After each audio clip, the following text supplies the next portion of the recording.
நாங்கள் லாஸ்ட் கிளாஸில் built-in functions என்ன, அதில் சில ஃபங்க்ஷன்களை எப்படி பயன்படுத்துறது என்றெல்லாம் படிச்சிருக்கிறோம். ஃபங்க்ஷனுக்குரிய பேசிக் சின்டெக்ஸுகள் அனுசரிக்கணும்னு சொன்னோம். அதுக்குரிய நோட்ஸ் நான் போட்டிருக்கேன் கூகுள் கிளாஸ் ரூமில். இன்றைக்கு நாங்கள் முக்கியமான ஒரு ஃபங்க்ஷன் ஒன்று படிக்க இருக்கிறோம். இந்த ஃபங்க்ஷன் இல்லைன்னா எக்ஸலே இல்லை, எக்ஸல் எந்த கணித்தலும் இல்லை என்று சொல்கிற அளவுக்கு மிக அவசியமான ஃபங்க்ஷன். பெரும்பாலும் எல்லா கணித்தல்களுக்கும் இடையில எங்கேயாவது இடத்துல இந்த ஃபங்க்ஷன் பயன்படுத்தப்படும். அதுதான் இஃப் ஃபங்க்ஷன். இஃப் இங்கிலீஷில் இஃப்ண்டா என்ன அர்த்தம்? இங்கிலீஷ்ல இஃப்ண்டா என்ன அர்த்தம்? ஆல். வந்தால், தந்தால், நீ வந்தால் நான் வருவேன், இல்லாட்டி வரமாட்டேன். ரைட்? அப்போ ஆல். அப்போ அது லாஜிக்கே வச்சிருக்குது. இப்படி இருந்தா இது, இல்லாட்டா இது. அப்படியான டிசிஷன் மேக்கிங் கல்குலேஷன்ஸ்ல நிறைய வரும். தீர்மானிக்கும். ஒரே மாதிரி வரக்கூடிய தரவுகளாக இருந்தால் அந்த பிரச்சனை வராது. ஆனால் இந்த தரவுகள் இப்படியும் வரலாம் அப்படியும் வரலாம் இருக்கும்போது அடுத்த விஷயத்தை நாங்கள் எப்படி செய்யறோம்னு சொன்னால் இந்த ஃபங்க்ஷன் தேவைப்படும். அப்படி வந்தால் இப்படி செய்யறது, இப்படி வந்தால் அப்படி செய்யறது என்று கால்குலேஷன்ஸ் செய்ய வேண்டியது. ரைட்? அப்படியான ஒரு உதாரணத்தை நாங்கள் பார்க்க இருக்கிறோம். So the syntax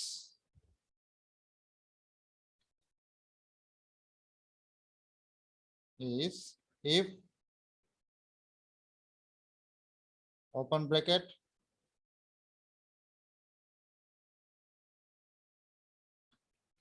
logical test comma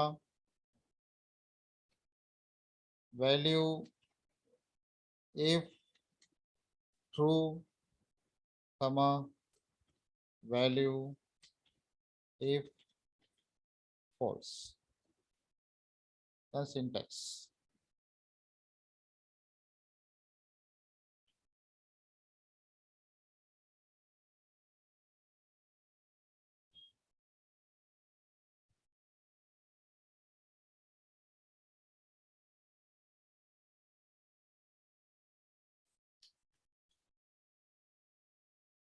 ஒரு லாஜிக்கல் டெஸ்ட்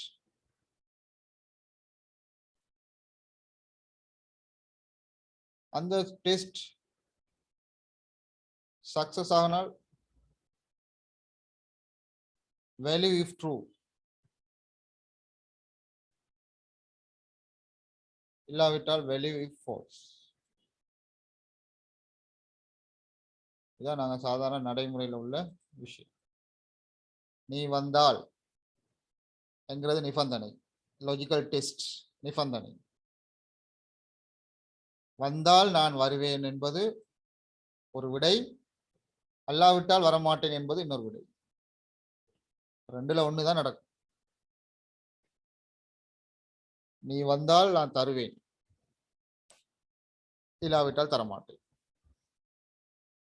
இல்லாவிட்டால் என்ன அர்த்தம்? நீ வராவிட்டால் என்ற அர்த்தம். ரைட்? இதுல 3 பகுதிகள் இருக்குது. இந்த 3 பகுதிகளையும் 2 கமாக்கள் செப்பரேட் பண்ணு.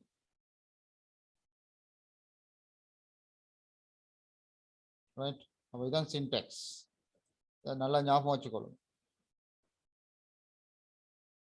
இப்போ நாங்க அதை டெஸ்ட் பண்ணுவோம்.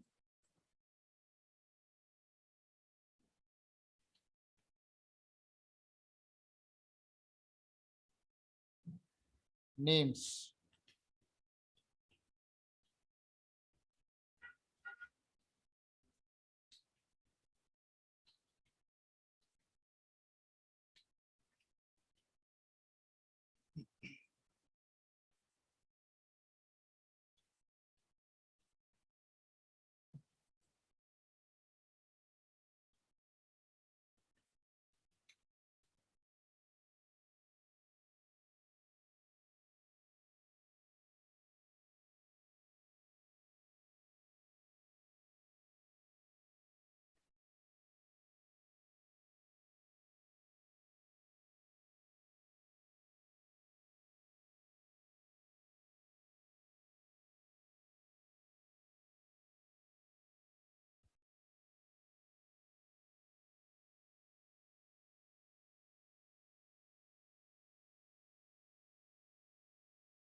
இந்த தரவுகள் இருக்குது.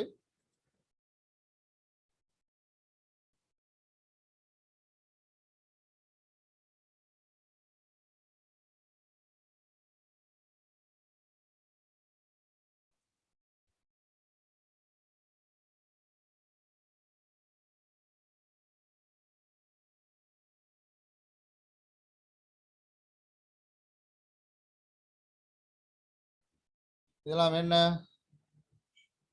ஏஜ், ஆக்களோட வயசு.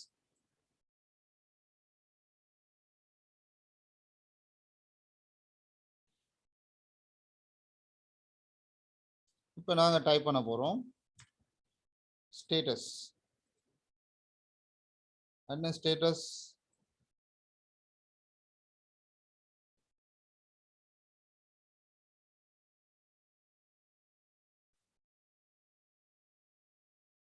ஸ்டேட்டஸ் என்னண்டா 18 வயசு குறைவா இருந்தா சைல்டுன்னு வரும் பக்கத்துல,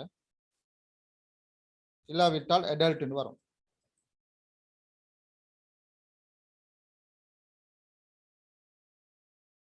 நல்லா கேட்டுக்கொள்ளுங்க. ஒரு ஆளோட வயசு 18 விட குறைவா இருந்தா சைல்டுன்னும், இல்லாவிட்டால் அடல்ட்னு வரும். அப்போ அதுக்குரிய ஃபங்க்ஷன் நான் சின்டெக்ஸ் அப்படியே கொண்டு வர.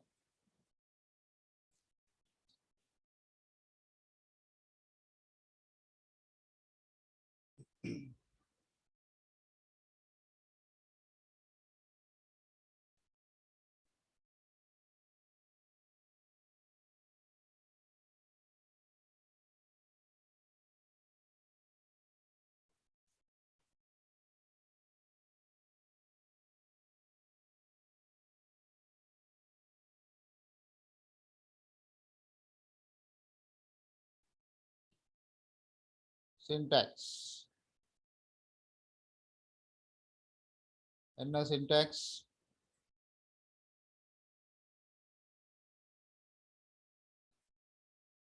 ஒரு நிமிஷம் வெயிட் பண்ணு.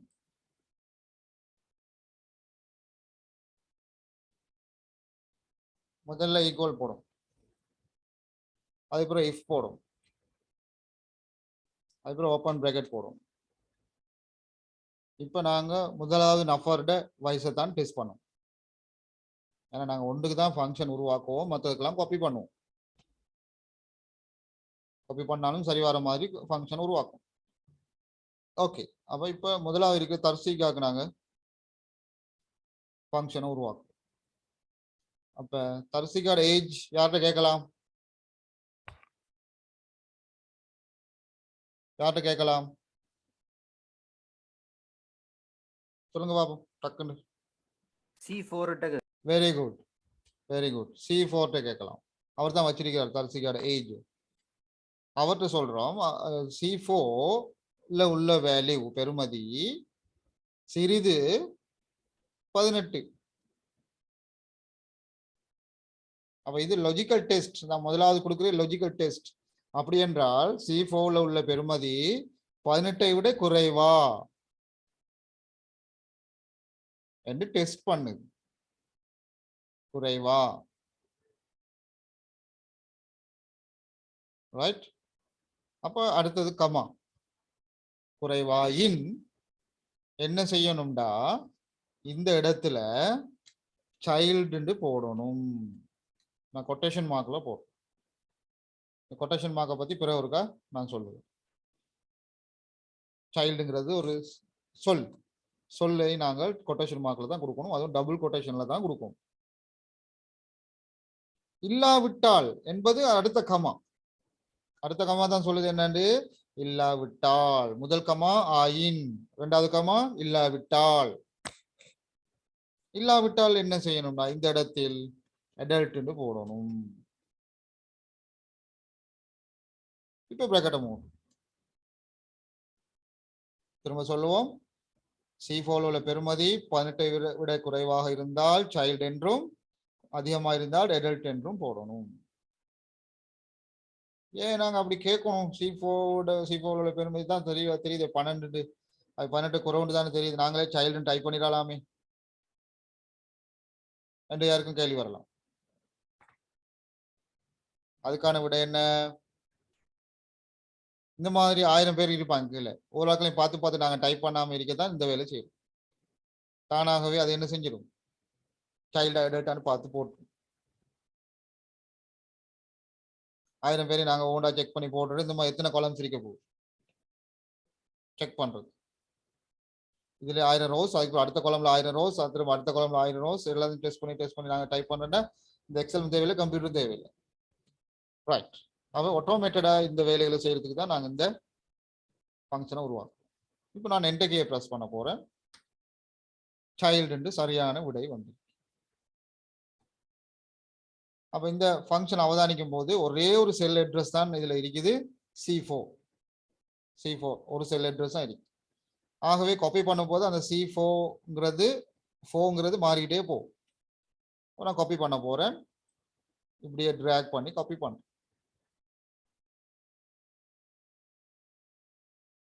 அப்ப அந்த C4 மாறுறதனூடாக அவரவருடைய ஏஜுக்கு ஏற்ற மாதிரி ஸ்டேட்டஸை போட்டுது. ரைட். இதுதான் if function. if function. அப்ப விடை சரியா போட்டிருக்குது, உங்களுக்கு பார்த்தோன்னு விளங்குது. இப்ப ஏதேனும் ஒரு வயதை நாங்க குறைச்சி பார்க்கலாம். 18 விட குறைவா 17 என்று மாத்தின உடனே சைல்டுன்னு ஆட்டோமேட்டிக்கா மாறும். நான் திரும்பவும் இருந்த மாதிரி மாத்தி. ரைட். இதையே பின்பற்றி நீங்க மார்க் ஷீட் என்ன செய்யலாம்,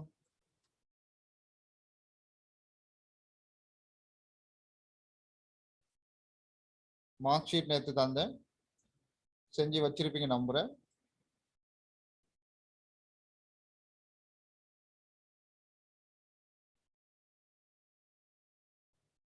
அதுல டோட்டல் எவரேஜ் நீங்க கண்டிருப்பீங்க. பாஸ் ஆஃப் ஃபெயில் இப்படி பார்க்கலாம்.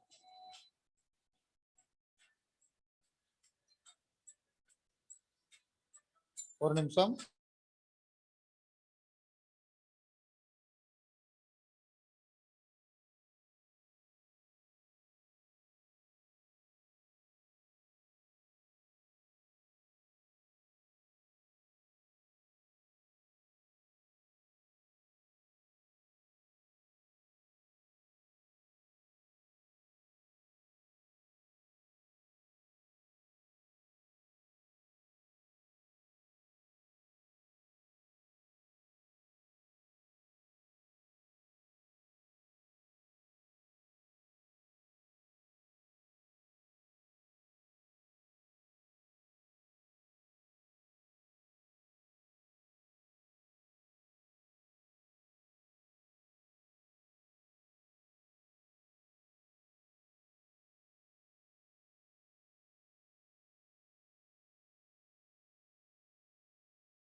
ஓகே.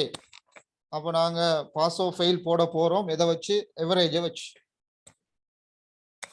ஸோ முதலாவது நபரான ஜெகனுக்குரிய எவரேஜை first கண்டுருவோம். Equal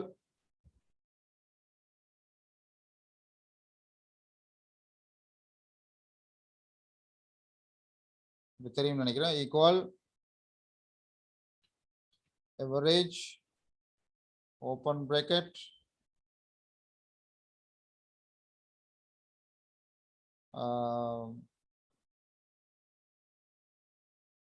C5 colon F5 4 பாடங்கள் இருக்கிறதால F5 வரைக்கும் வரும்.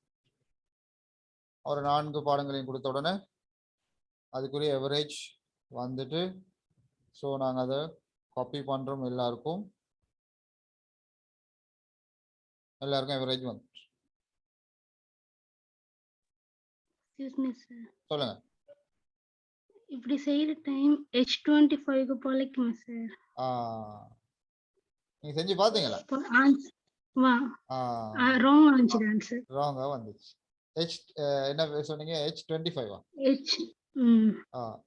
ஏன்னு சொன்னா H25 வராது உங்களோட இதுல இதுல ஆ H25 வராது நான் உங்களோட ஷீட் காது பண்ணி இருக்கு சார் H25 ஓகே ம் நான் சொல்றேன் ஷமா சொல்ற விஷயம் என்னன்னா இந்த எப்சன் காராக்களுக்கு விடை வந்து பிள்ளையா வரும் இந்த காதர் மிஸ்டர் காதர் 2 நாள் வரையில பாடத்துக்கு அப்ப அவரோட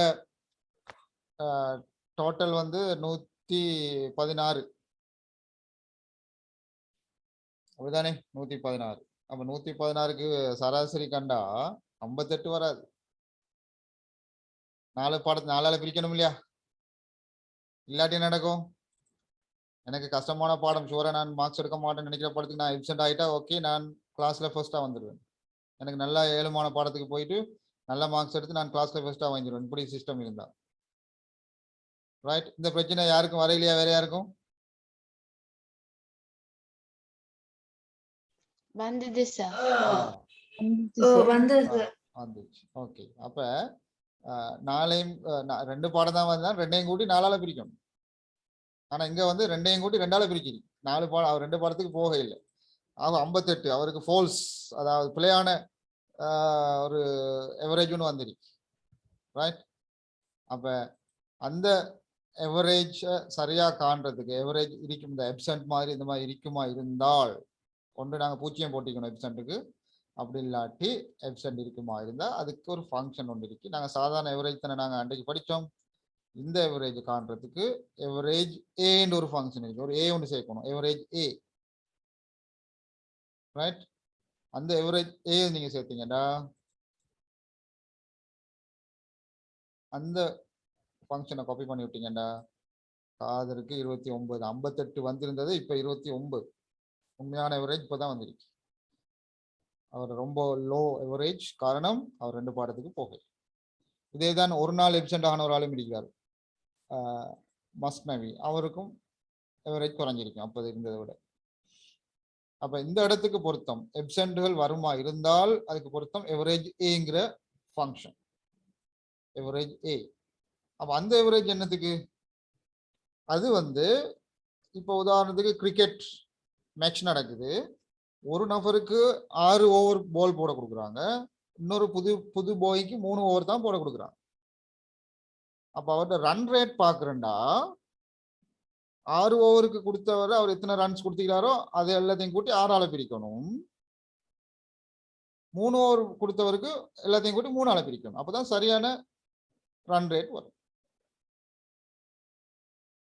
இங்க வந்து அப்படியா இல்ல 2 இருந்தாலும் 2ஐயும் கூட்டி 4ஆல தான் பிரிக்கணும் 1 இருந்தாலும் அதை 4ஆல தான் பிரிக்கணும் 4 இருந்தாலும் 4ஐயும் கூட்டி 4ஆல தான் பிரிக்கணும் அங்க அப்படி இல்லை 6 கொடுத்திருந்தா 6ஐயும் கூட்டி 6ஆல பிரிக்கணும் 3 கொடுத்திருந்தா 3ஐயும் கூட்டி 3ஆல பிரிக்கணும் அப்பதான் சரியான ரன் ரேட் வரும் ஒத்துக்கொள்றீங்களா அப்ப அந்த மாதிரி சந்தர்ப்பங்கள்ல அந்த எவரேஜ் பயன்படுத்தலாம் இந்த இடத்துல இந்த எவரேஜ் தான் பயன்படுத்தலாம் எக்ஸசைஸ் நீங்க கேட்கும் வரைக்கும் தான் நான் பார்த்துட்டு இருந்தேன் நீங்க கேட்டுட்டீங்க ஒரு ஆள் ஓகே அதை கேட்கணும் ஓகே அப்ப இப்போ எவரேஜ் வந்து சரி செய்யப்பட்டுள்ளது நான் வந்து ரேங்கை போடுற நேரம் தான் இதை சொல்லி கொடுக்குறது ஏன்னா ரேங்க் வந்து பிள்ளையா வரும் 2 பாடத்துக்கு வராதவர் முன்னுக்கு இருப்பார் ஆக அந்த நேரம் தான் நான் அந்த எவரேஜ் ஏ சொல்லி கொடுக்குறது இப்போ நீங்க கேட்டதால வந்துட்டோம் ஓகே அப்போ நாங்கள் இப்போ பார்க்க போறோம் பாஸ் ஆஃப் ஃபெயில் அப்ப என்ன கதை 40க்கு குறைவா இருந்தால் ஃபெயில் இல்லைன்னா பாஸ் இதுதான் நிபந்தனை எவரேஜ் வந்து 40 குறைவா இருந்தால் ஃபெயில் இல்லாட்டி பாஸ் இப்ப நீங்க தான் சொல்ல போறீங்க இதுக்குரிய ஃபங்க்ஷன் முதலாவது நபரோட எவரேஜ் யார்கிட்ட கேட்கலாம்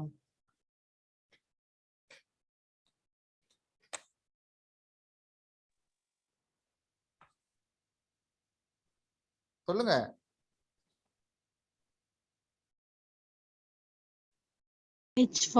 H5ல கேட்கலாம் அப்ப ஆரம்பிக்கும் எப்படி ஈக்குவல் சொல்லுங்க if ஓபன் bracket இப்ப என்ன டைப் பண்ணணும்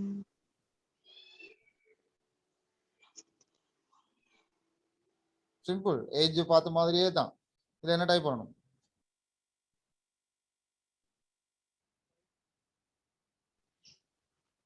பிரசாந்தன் திஷாந்த் சஞ்சீவன் என்ன செய்றீங்க டக்குன்னு சொல்லுங்க.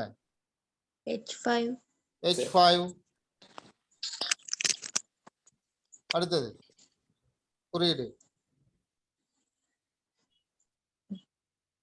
பிளஸ்ஸா மைனஸா ஈக்குவலா என்ன போடணும்? Greater than. greater than.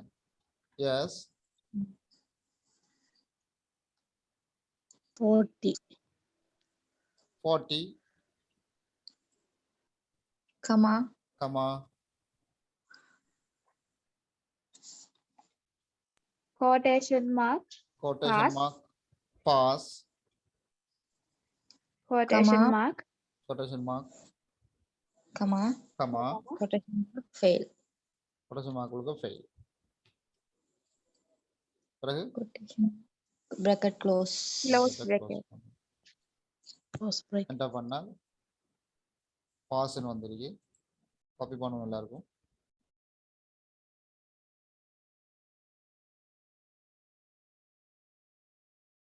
நாற்பது குறைஞ்சாக்கெல்லாம் ஃபெயில்டும் அதெல்லாம் பாஸ்னும் வந்திருக்கு.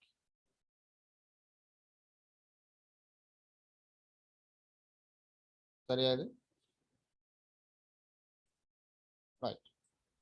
சோ இப்ப 40 இதா என்ன வரும்? யார் கேட்டது? ஆசிஃபா. ஓகே வாசி.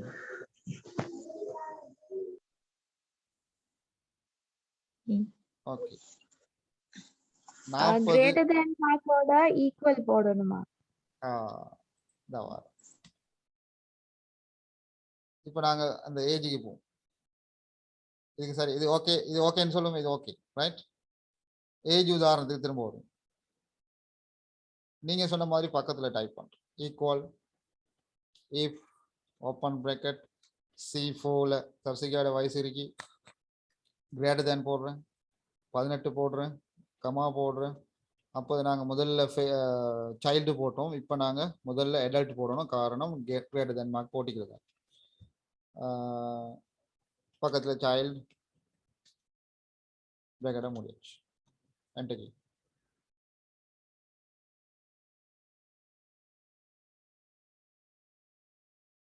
காப்பி பண்ணால் அதே ரிசல்ட்.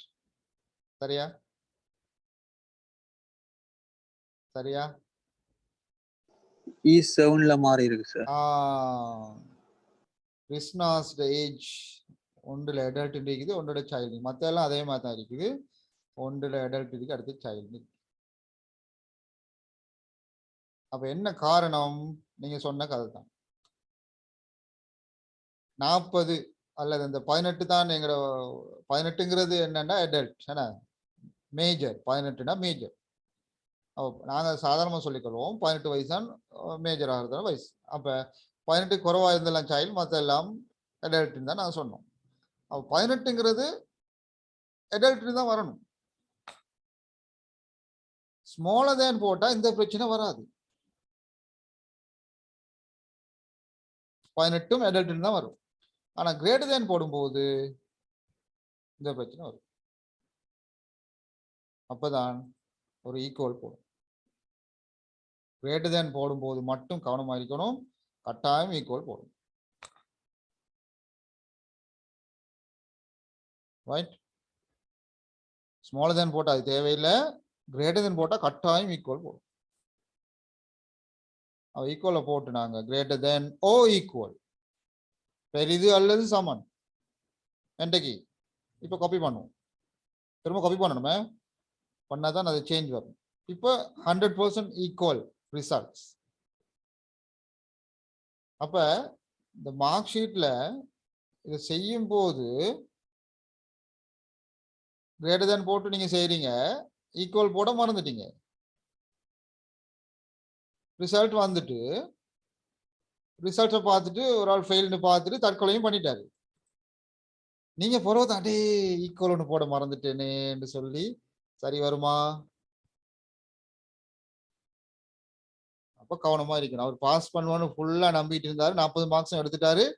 ஆனா நீங்க ஃபெயில் போட்டு விட்டீங்க. பப்ளிஷ் ஆயிட்டு ரிசல்ட்ஸ்.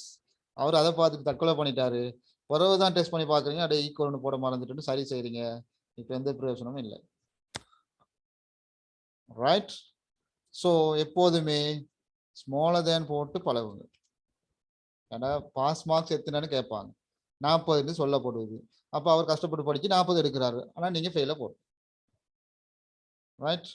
அப்போ அங்கே பிரச்சனை இருக்கு. அப்போ எந்த ஒரு கணித்தலுக்கும் ஸ்மாலர் தேன்ல ஆரம்பிங்க. அது நல்ல பழக்கம். தவறுன்னு சொல்ல மாட்டேன் கிரேட்டர் தேன் போடுறது. ஆனால் அதுல நீங்க மிஸ் பண்ணிட்டீங்கன்னு சொன்னா எல்லாம் பிரச்சனையா போயிடும். ரைட்.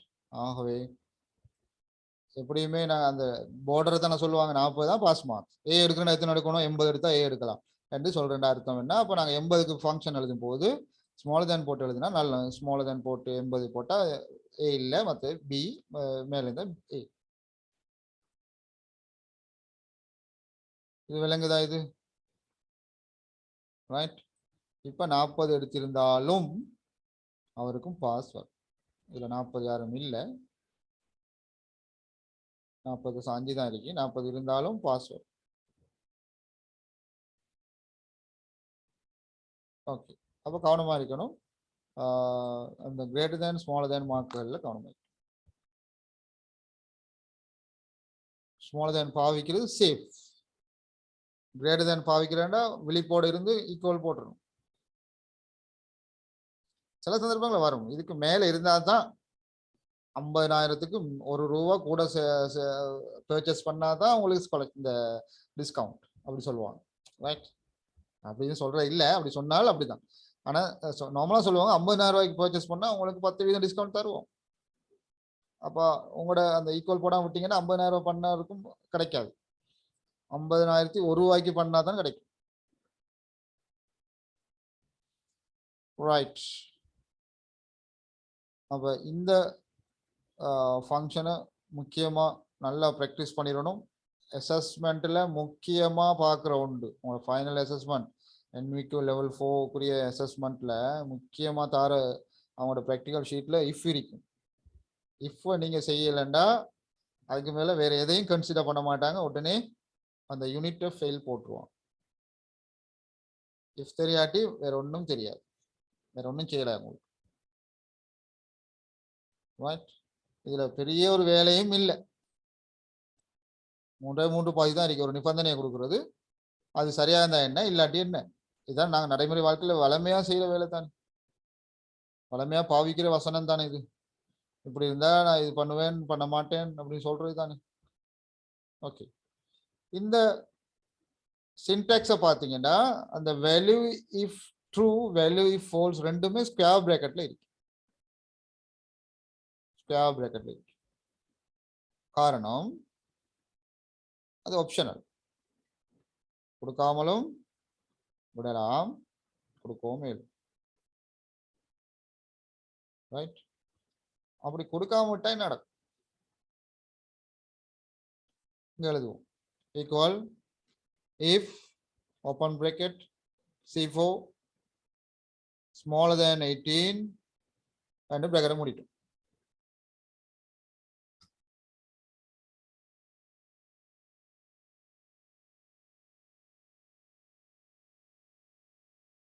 அதை பிள்ளையா டைப் பண்ணிட்டோம்னா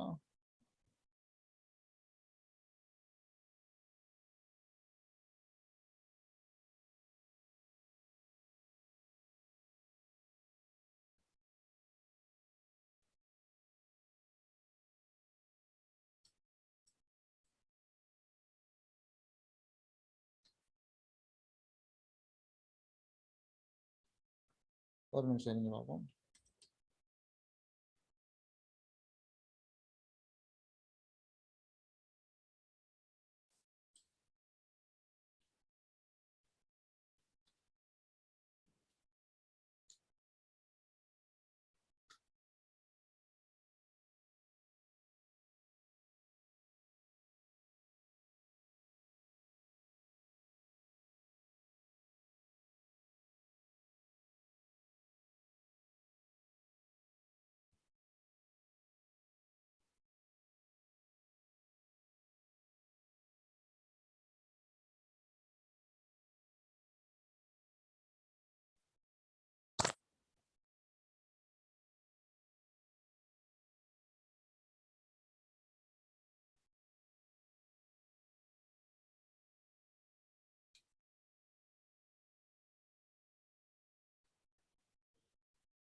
என்ன ப்ராப்ளம் தெரியல பார்க்க ட்ரூன்னு வரும், கொடுத்தா ட்ரூன்னு வரும், இல்லாட்டி ஃபால்ஸ்னு வரும், ட்ரூ ஃபால்ஸ்னு வரும். அதுதான் அது போடும்.